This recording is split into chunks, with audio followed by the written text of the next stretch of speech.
there. My name is Hannah Burnett. I am the OWFL Director of Officiating. And in case you're just joining me, my computer just crashed 30 minutes into the presentation. So apologies and welcome back.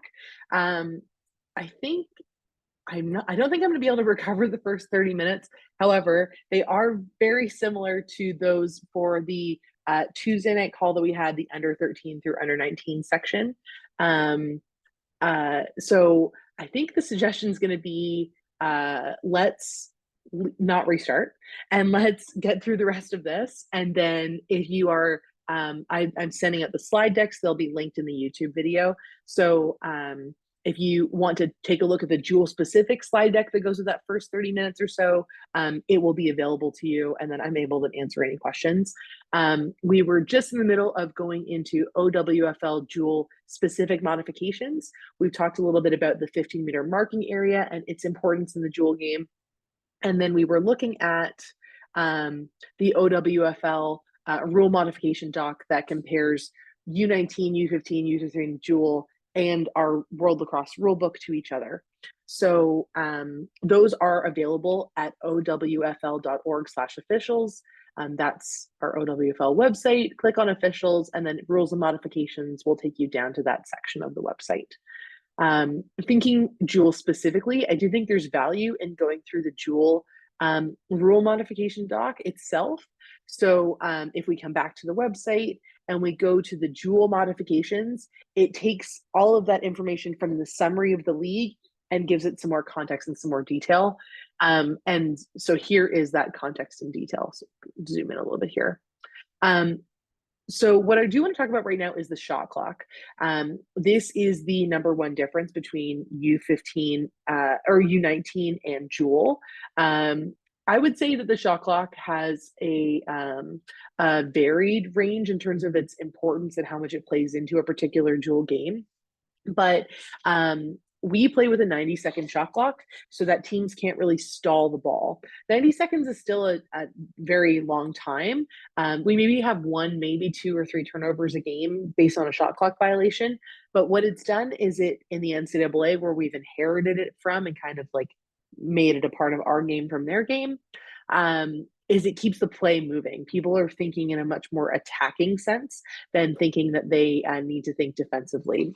And how to stall is not really a part of the JEWL game at all anymore, but just as somebody that's lost some big games in a stall, it's great. So a violation of the shot clock is a turnover. It's not a foul. So if the buzzer goes and you see the officials blow their whistles and tap their heads, that means shot clock violation. So whoever had the ball is going to drop the ball, and the nearest opponent can pick it up and they can just self-start and run it up the field. The shot clock is going to reset on every possession after a draw. So the shot clock is not running when the game starts. And then as soon as somebody gains possession and we do a big windmill signal with our arms, seen here in the middle, or if the ball were to cross a restraining line, it becomes live. We say free ball and do that same signal, that possession signal. Then someone's going to get possession and the 90-second shot clock is going to start. Anytime there's a change of possession, the shot clock is going to restart. Dropping the ball is not a change of possession. Somebody picking up and being able to make a lacrosse move with the ball, like a cradle or a pass, those are going to be considered a change of possession. We're going to reset the clock when the goalie makes a save with their body. We're also going to reset the shot clock when the ball hits the post or just deflects off the goalkeeper when they're inside the goal circle. So offense can last longer than 90 seconds. You're not capped at 90, like in basketball, if the ball hits, I think in basketball, if the ball hits the rim, the clock resets, I think. But in other versions of lacrosse, if the ball hits the post or deflects off the goalie makes a save, that shot clock's going to reset. In OWFL, it's resetting to a full 90. We haven't shortened it. It's just going to be 90, 90, 90 anytime. It's also going to reset if a card is issued, and it's going to reset for offside violations. So if a defensive team is trying to take advantage and slow things down by going offside, that's going to reset the shot clock. The shot clock pauses on major foul free positions. So the diagram here of our buddy Brent, we're going to put our hands over our heads and cross them so that we pause the shot clock while we are setting up free positions or fouls that occurred inside the advantage flag area in the marking area. Sorry, my apologies, just in the marking area. If we do have to reset and any of those instances, we're going to do a big reset signal with our arms like this. And teams get a full 90. So if the shot is taken, a goalie makes the save and the ball rebounds out, we've reset it once when it hits the goalie.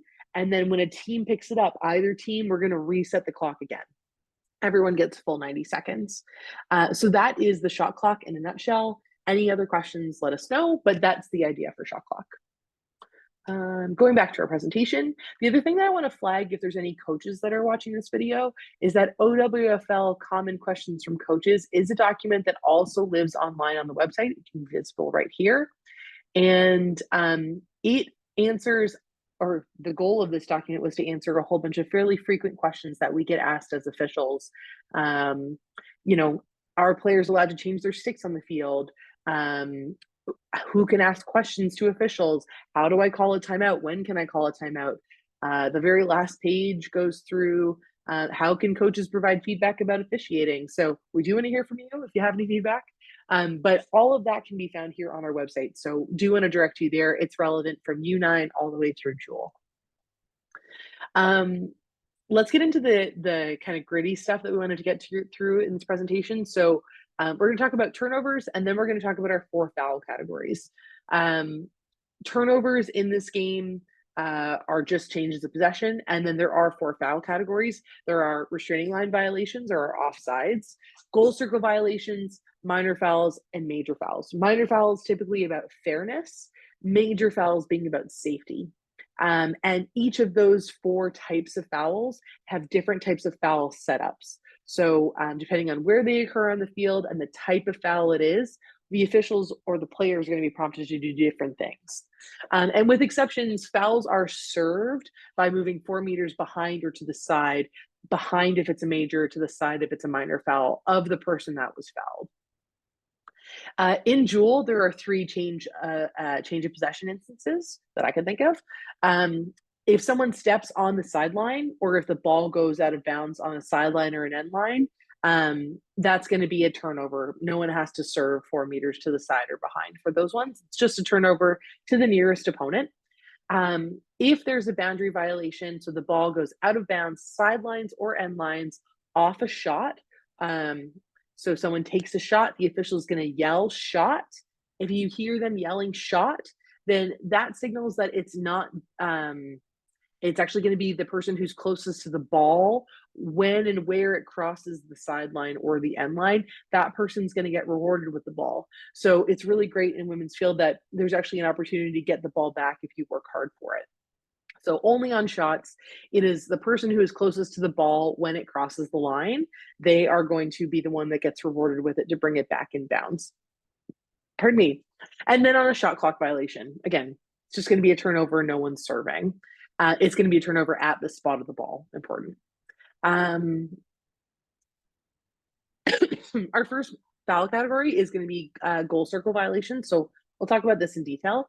In Lacrosse Canada's versions of the rules, different than what's going to be played at Hong Kong this summer, defense may move through the goal circle, but they may not remain inside the goal circle.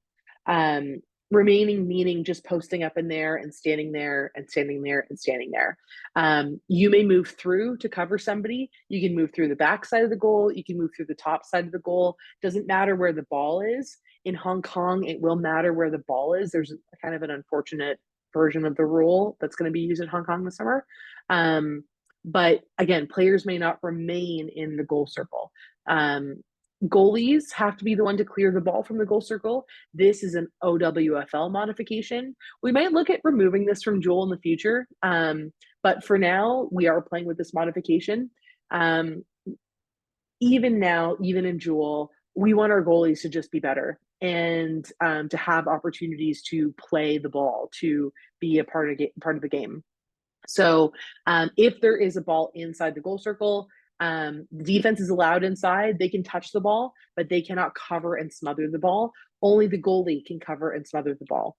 They're the only ones that can possess the ball in their sticks inside the goal circle in the OWFL. Once the goalie has possession, which means it's in their stick or it's smothered underneath their stick inside the goal circle, again, they cannot smother outside the goal circle if someone's around them. They're potentially covering the ball. But they then have 5 seconds to clear that ball from the goal circle. And at this point in JEWL, big 5-second signal, arm going up the field from the officials, and an audible count. So hopefully the goalkeepers can hear us. The goalie is considered inside the goal circle when at least 1 foot is on the goal circle line. And once the goalies leave the goal circle with the ball, they have to be played before they can return to the goal circle with the ball. So if I'm the goalie, I make a save, I hear the official counting 1, 2, 3, I say, I'm going to get outside so I don't get a 5-second violation. So I've cleared the ball out in 5 seconds and I pass it to a teammate. I'm allowed to go back in the goal circle at any point thereafter. I don't have the ball. But if I step outside the goal circle and nobody's on my team is open and I'm possessing the ball and someone comes towards me to play me, I'm not allowed to return back into the goal circle with the ball unless I've been played. And played means that I've been checked stick to stick. It doesn't mean that I've lost the ball because we have those big, beautiful butterfly nets as goalkeepers. It just means that we were checked, whether we lost the ball or not, or I pass the ball to a teammate, I can get it back, and then I can roll it into the goal circle and follow in after it. A lot of goalies will like to throw it on the back of the cage because it's hard for the attack to reach it that way. And only the goalie's allowed to use their hand in the goal circle so they can pick it up, put it in their stick. So if it's been played, then I can go back in. But what we don't want is people just like holding the ball in the goal circle forever, right? We want them to be athletic. We want the play to move upfield. We want to be thinking about that shot clock. In real lacrosse, goalies can leave at any time. Nothing like our U9, U11 divisions where the goalies have specific rules about when they can leave or what happens when they leave. And you don't have to play with a goalie. There are very few instances where I can think of where you wouldn't want to have a goalie on the field. But if you don't, let's say you're down and you're trying to score, so you put your fastest people on the field. If there's a low bouncing ball or a loose ball in the goal circle, a defender may go in the goal circle and pick it up and clear it out, run it out, whatever. They are never allowed to defend a goal, like defend a shot. That's called illegal defending, and it's a major foul. But only if there's no goalie on the field, and not just beneath the restraining line. It's no goalie on the field. Yeah, we've talked about the other one. Attack in the goal circle. So this is a new rule meant to align women's field with men's field and box and sixes. I think this is most similar to men's field, but as of last season, attack is allowed to play a loose ball that is in the goal circle. That could be a dead ball on the ground, or it could be a live ball in the air. They can do that, but they must not step on or over the goal circle line to play a ball on a shot. So long as my feet don't touch that line, I can reach in with my stick. Step on or in the goal circle until the whole ball passes completely over the goal line after shooting, meaning that if I take a shot, I cannot follow through with my body, my feet into the goal circle until after the ball's in the net. And if I did that and the goalie made a save, it's going to be a whistle and a crease violation, and the goalie gets the ball anyways. I cannot, as an attacker, initiate contact with the goalkeeper or a defender, or cause a defender. I cannot like push a defender into their own goalkeeper. That's going to be my foul and a goal circle violation. And I cannot interfere with the goalkeeper or their cross in any way. So an attacker can never stick check a goalkeeper who is in the crease or in the goal circle. And we cannot make contact with them as they're attempting to clear the ball out. So not until the ball has left their stick could an attacker like really get that close to a goalie on the clear. There's only 5 seconds. There's really not a ton of stalling happening in the goal circle compared to when we used to have a 10-second goalie clear rule.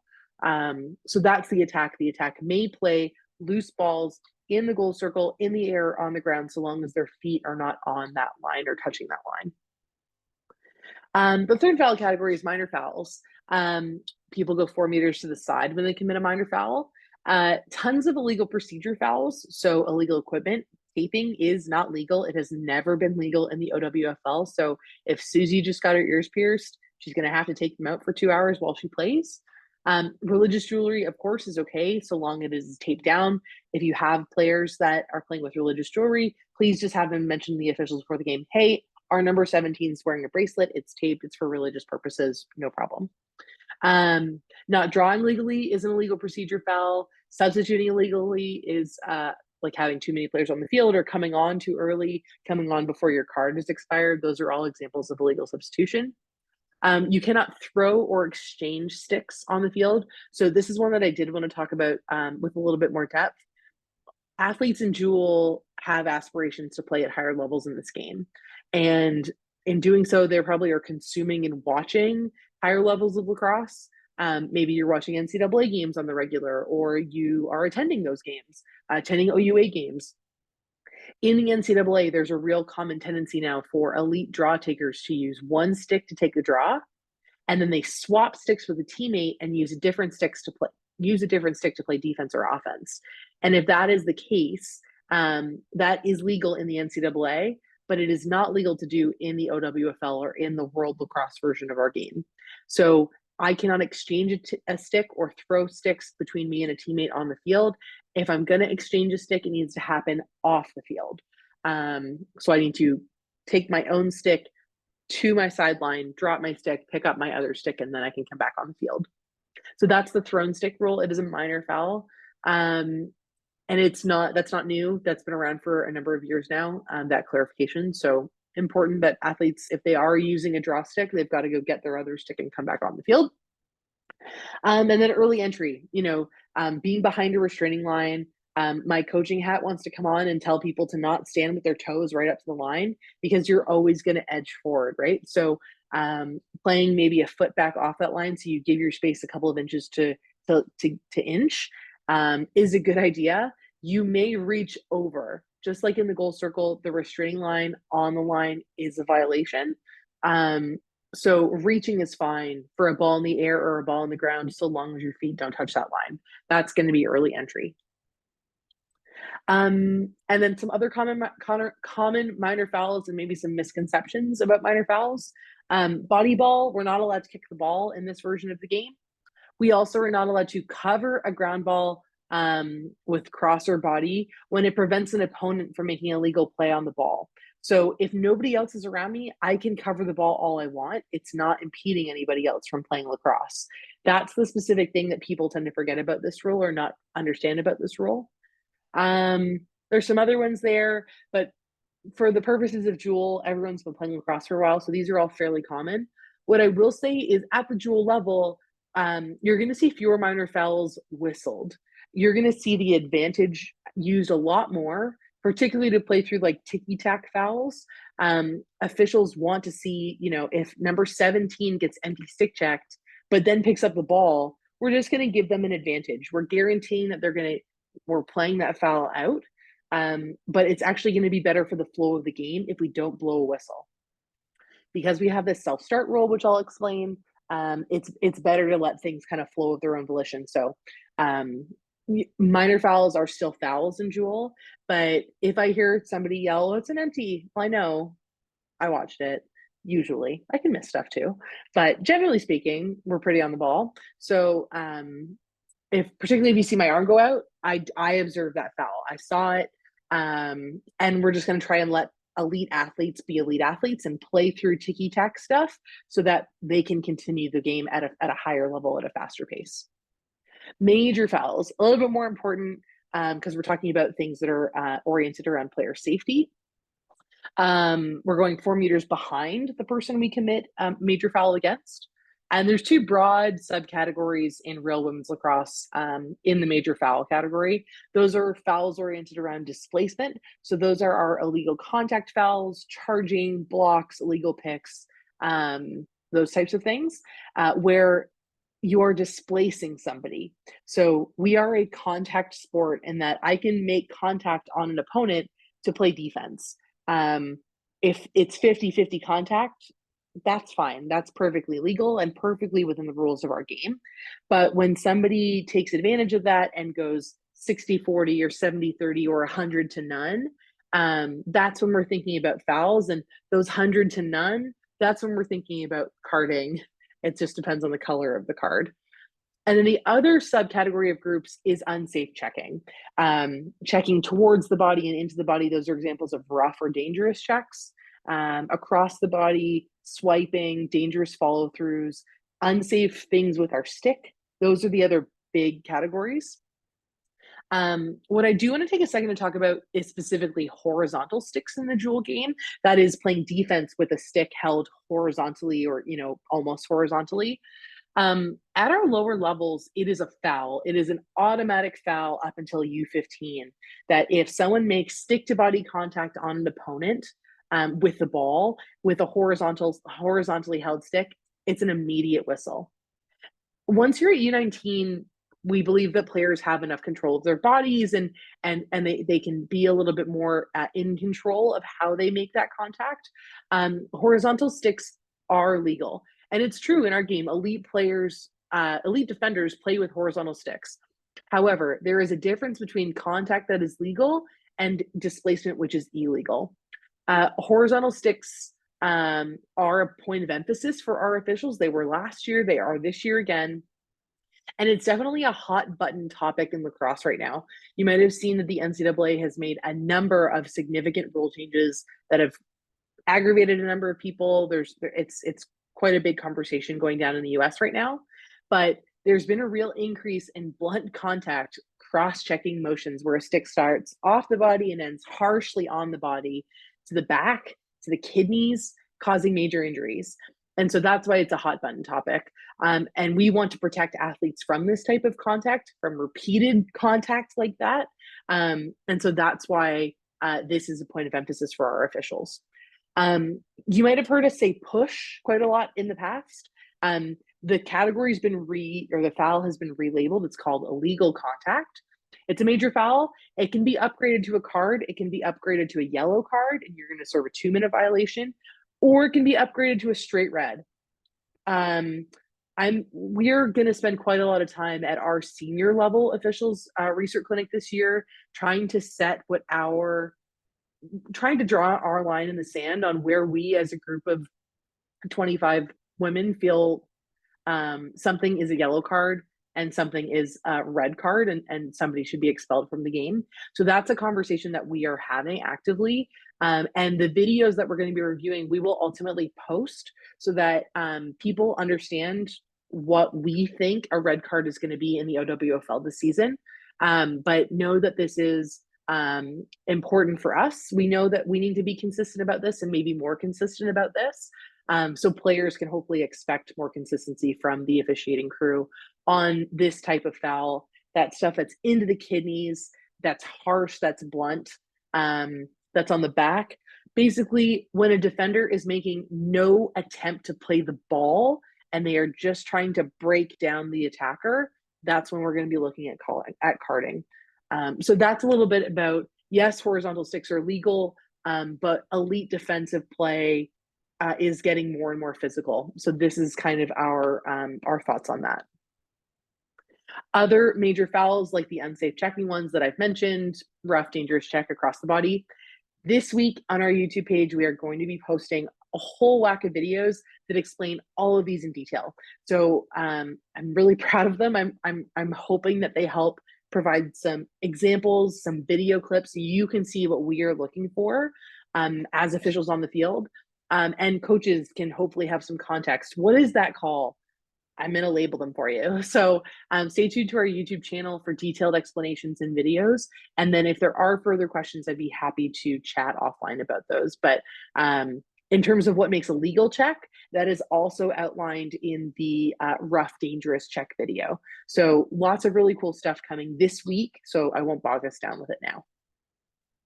What I do want to flag, there's maybe 3 or 4 concepts left, and then we're done for the night. So what I do want to take some time to talk about is a very common foul in women's field. It's kind of like one of the defining fouls in women's field lacrosse. It's not a foul in any other version of the game.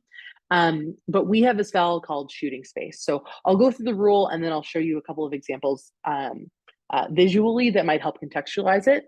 And then just like with those stick checking and illegal contact fouls, there's going to be some videos posted this week as well on shooting space. Shooting space is in effect only when the attacking team has possession of the ball within the marking area. So that's the area above the goal line within that semicircular fan. And basically, shooting space means that a defender must not block or guard the goal for the purpose, of obstructing the lane between the shooter and the edges of the crease. And I'll show you what that looks like visually. The reason shooting space is a foul is that it denies the attacking team the opportunity to shoot safely at the goal.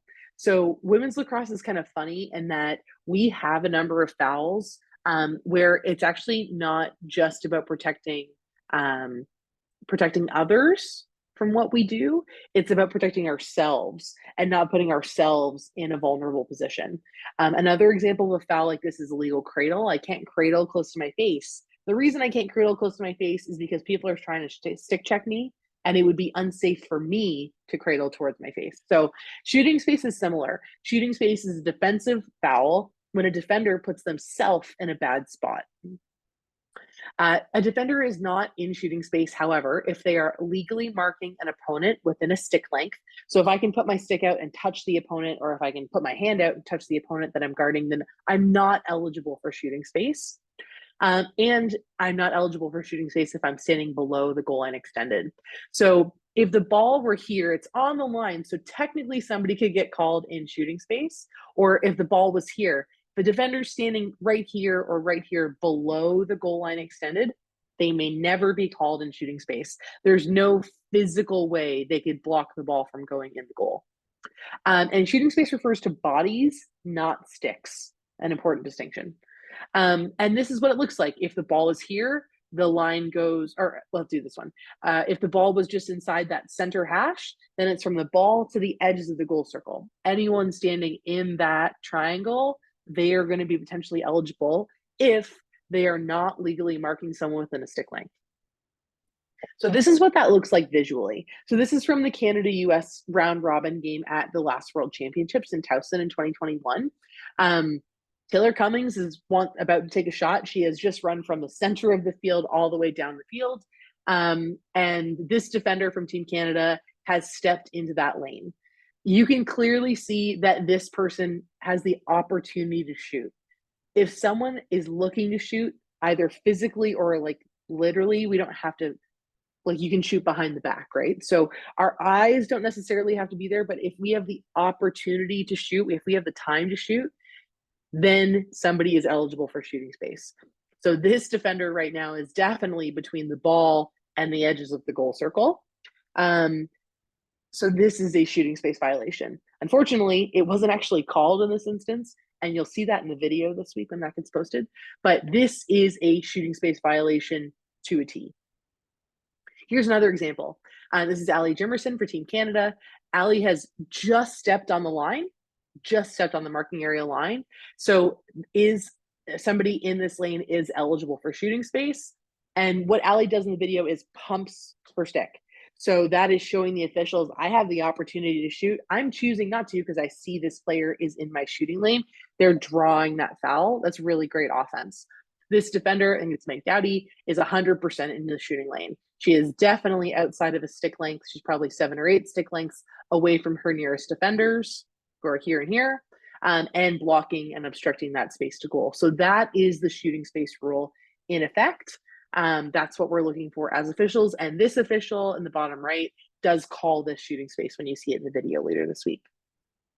Because shooting space is an immediate whistle, there is an exception that permits for a goal to count or a save to count if a whistle kills the play out of player safety, but we really, nobody was harmed, so we want to, we wish we hadn't blown our whistle, or we're glad we blew our whistle. There was a shooting space violation, there was a goal, right? So if the whistle is blown for a shooting space violation between the moment the shot has been released and a goal is scored, the goal will count. So shot is taken. Wait, whistle's blown. Yes, shot is taken, whistle blows, goal is scored, goal counts.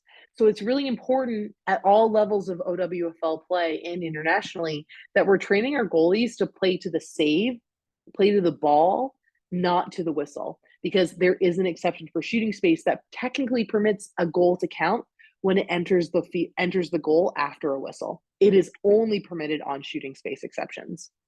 However, it also works the other way. So if the goal counts, so does the save. So if a whistle is blown for a shooting space violation between the moment the shot has been released and the goalkeeper saves the shot, that save counts. So shot occurs, whistle happens, save. There's going to be a reset. The goalie's going to get the ball, and they're going to restart with the ball. In all other scenarios, which generally means if the ball missed the net, the shooter will get a free position unless the attack has also fouled. So what is common is offsetting dangerous propel calls and shooting space violations. A dangerous propel is when an attacking player or the ball carrying team propels or launches the ball into a group of people, into a singular person. It doesn't have to make contact, but if it endangers people, then we're not wearing equipment, so that's going to be your cardable foul. Dangerous propelling is an automatic card.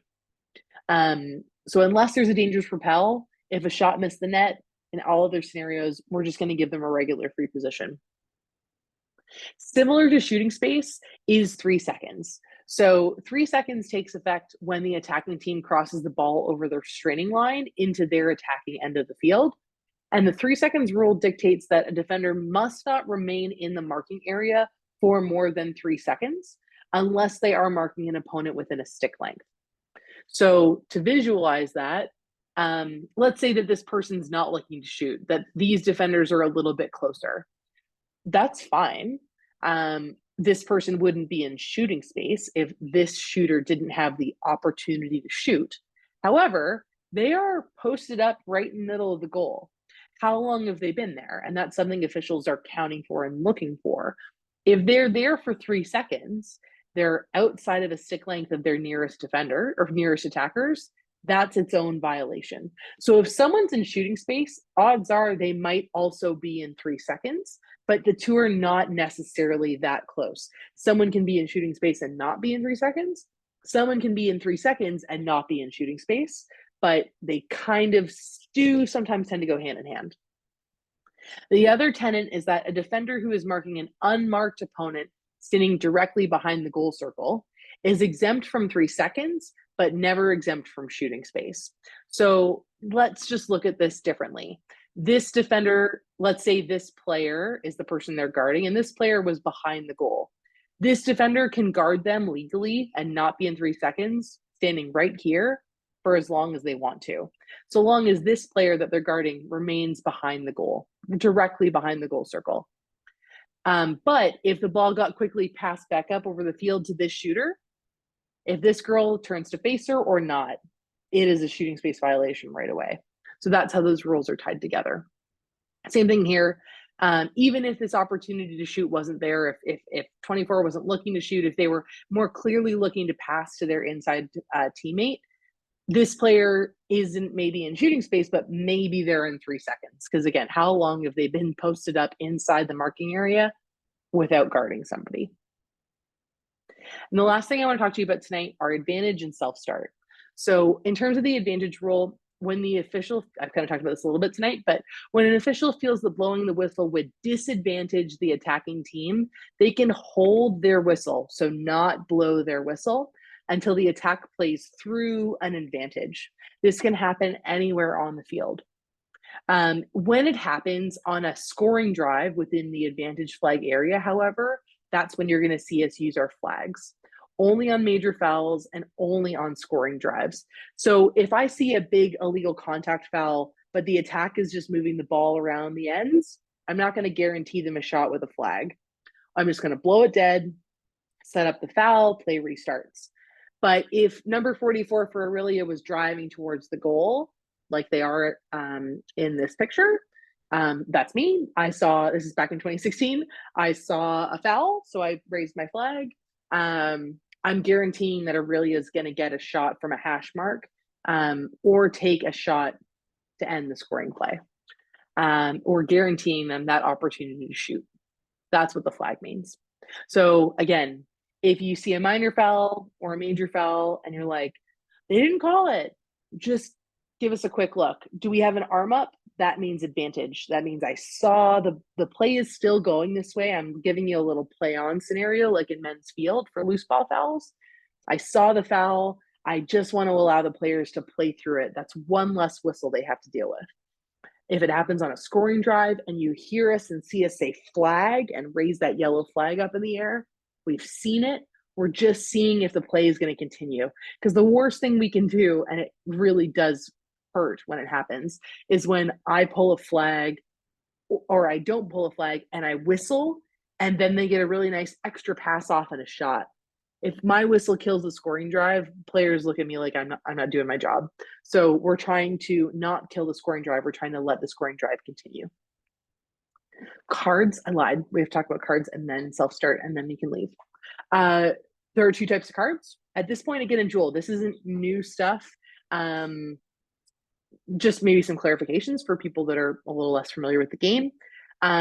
Your first card can be yellow or red. But generally, red cards are reserved for absolutely reprehensible play.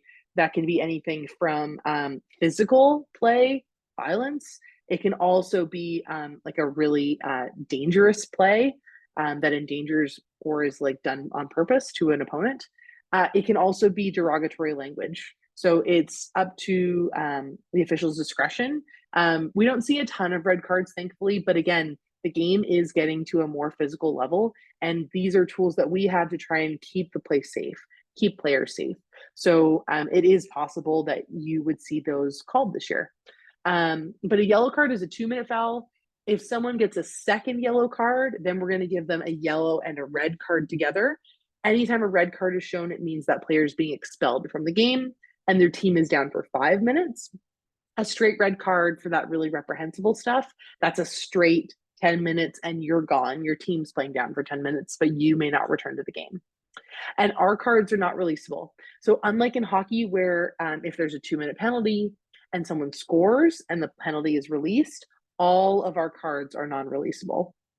There are 4 mandatory cards: a check to the head, a swipe being an uncontrolled or a dangerous or reckless stick check, or attempted stick check, doesn't have to make contact. A dangerous propel, which is when the ball gets launched dangerously, or a dangerous follow through, which is when a stick is dangerous in how it finishes its play. And then officials can also award discretionary cards. So back when we were talking about illegal contact and horizontal sticks, I can upgrade an illegal contact foul to a yellow or to a red, depending on its severity. I can also award discretionary cards for repeated major fouls. The same team is in shooting space 7 or 8 times. I'm going to card that. Just like if we're running down the field and there's a breakdown foul, breakdown foul, breakdown foul, I'm going to card the third foul. And then misconducts. Again, derogatory language, things that are inappropriate on the field, retaliation, those types of things are all going to be considered misconduct. Just things that we really don't need to have in a game that's as beautiful as this game. And that can be as fantastic and high speed and high stakes as this game can be. We really do want to keep our game enjoyable and fast-paced and safe. So that's carding in women's lacrosse. And then finally, self-start. So when a player is fouled outside the AFA, outside the advantage flag area, they may, generally speaking, self-start, restarting play on their own without a subsequent whistle. So if I see a foul, I'm going to blow my whistle, but the players can pick up the ball and self-start. Their feet must be stationary before they restart, but once they're stationary, they're good to go. There are times when a player may not self-start, and those are all because we have to set something up. So that's the only reason why we don't let them self-start all the time.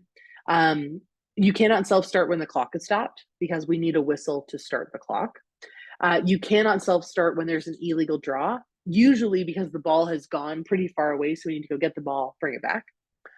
You cannot self-start on an offside because we have to correct the offside. We have to make sure that play is not restarting with a team still offside. And any fouls occurring within the marking area are always going to be a whistle. And any fouls that are reset on the dots behind the goal, those are always going to be restarted with a whistle. So any fouls occurring in the AFA, offsides, restraining lines, goal circle violations, major minor fouls, all going to be whistle starts because we can't start within 15. So we use that marker, we use that whistle so that it's fair. In all those instances, players have to wait for a whistle. Usually what will happen is that a player will ask us, can I self-start? We'll say yes or no.